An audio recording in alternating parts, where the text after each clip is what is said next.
আল্লাহ রাব্বুল আলামিন বলেছেন হাদিসে কুদসি যে আল্লাহ পাক যেগুলো ফরজ করেছেন, ওয়াজিব করেছেন, এগুলো যখন একজন বান্দা নিয়মিত করতে থাকে এবং এর সাথেও নফল কাজ করতে থাকে, আল্লাহ পাক সেই বান্দাকে ভালোবেসে ফেলেন।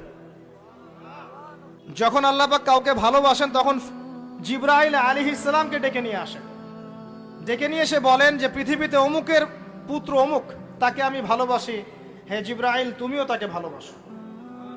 এরপর জিবরাইল আলাইহিস সালাম তাকে ভালোবাসতে থাকেন এবং অন্যান্য মালায়েকাদেরকে ডেকে জিবরাইল আলাইহিস সালাম বলেন, আল্লাহ অমুককে ভালোবাসেন, আমিও তাকে ভালোবাসি, তোমরা সবাই তাকে ভালোবাসো।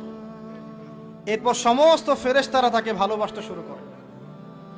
এরপর ফেরেশতা মণ্ডলী পৃথিবীতে আসেন, এসে দুনিয়াবাসীকে উদ্দেশ্য করে বলেন যে অমুকের পুত্র অমুককে আল্লাহ ভালোবাসেন, জিবরাইল ভালোবাসে, আমরা ভালোবাসি, তোমরা সবাই তাকে ভালোবাসো।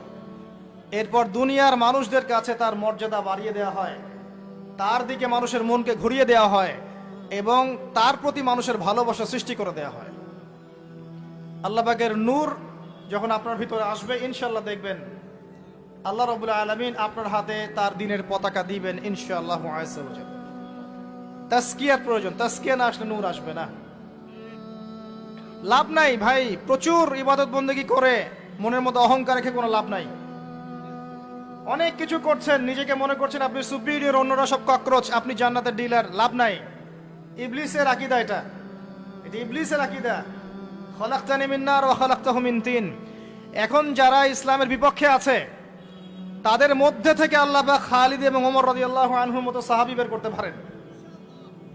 আল্লাহ পাকের সুন্নাহ বোঝা খুব দুষ্কর।